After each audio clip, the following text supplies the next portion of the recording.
मी प्रियंका. शंखनाद न्यूज चॅनलच्या मराठी बातमीपत्रात आपलं स्वागत आहे.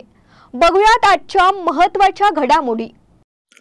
बाबा आढाव यांच्यावर सदाभाऊ खोत यांची टीका. युती विरोधात वातावरण निर्माण करण्याचा हा डाव. बाबा आढाव यांच्याविषयी माझ्या मनात नितांत आदर आहे. ते समाजसेवक असून त्यांनी राज्यभरात श्रमिकांच्या हक्कासाठी लढा दिलाय व सर्वसामान्यांना न्याय मिळवून दिलाय असं मत व्यक्त करत सदाभाऊ खोत यांनी त्यांच्या कार्याचं कौतुक केलं. तथापि काल घडलेल्या आंदोलनाबाबत काही प्रश्न उपस्थित करत सदाभाऊ खोत यांनी टीकास्त्र सोडलं.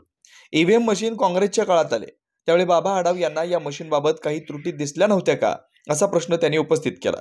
तसेच त्यांनी पुढे मुस्लिम बहुल भागातील मतदानाचा उल्लेख करत म्हटलं की या भागात महायुतीच्या विरोधात मताधिक्य दिसून आलंय. मग अशा भागातील मशीन योग्य चालत होत्या का? तेव्हा या मशीनांबाबत शंका का निर्माण झालेली आहे? सदाभाऊ खोत यांनी आरोप केला की बाबा आढाव यांच्या खांद्यावर बंदूक ठेवून महाविकास आघाडी युती विरोधात वातावरण निर्माण करण्याचा हा डाव स्पष्ट दिसतोय. याशिवाय त्यांना भेटायला येणारे नेते कोण आहेत यावरून आगीत तेल ओतण्याचं काम महाराष्ट्राला कळतंय असंही त्यांनी नमूद केलं.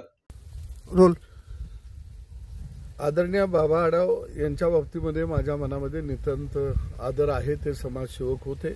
त्यांनी अनेक आंदोलन श्रमिकांची या राज्यामध्ये केली आणि सर्वसामान्य माणसाला न्याय मिळवून दिला.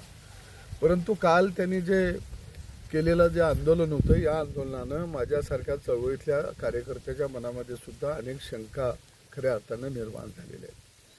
ईव्हीएम मशीन हे काँग्रेसच्या काळामध्ये आलं. त्या काळामध्ये बाबा आढावांना हे ईव्हीएम मशीन योग्य आहे असं दिसत होतं का हा एक मला पडलेला प्रश्न आहे. आणि दुसऱ्या बाजूला या निवडणुकीमध्ये जर आपण पाहिला तर मुस्लिम बहु एरिया ज्या ठिकाणी होता त्या ठिकाणची मतं ही महायुतीच्या विरोधामध्ये पडलेले दिसून येत आहे. मग मुस्लिम बहुला जिथं होता त्या ठिकाणची जी ईव्हीएम मशीन होती ही मशीन योग्य चाललेली होती का? या मशीनला त्यावेळी काय गडबड करावीशी असं का वाटलं नाही? म्हणजे याचा अर्थ सरळ आहे. आदरणीय बाबा आढाव यांच्या खांद्यावरती बंदूक ठेवून महाविकास आघाडी महायुतीच्या विरोधामध्ये वातावरण निर्माण करत आहे हे आता यातून स्पष्ट झालं.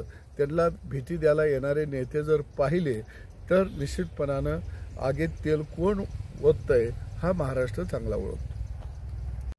पुन्हा भेटूयात नवीन बातमीपत्रासह. तोवर नमस्कार.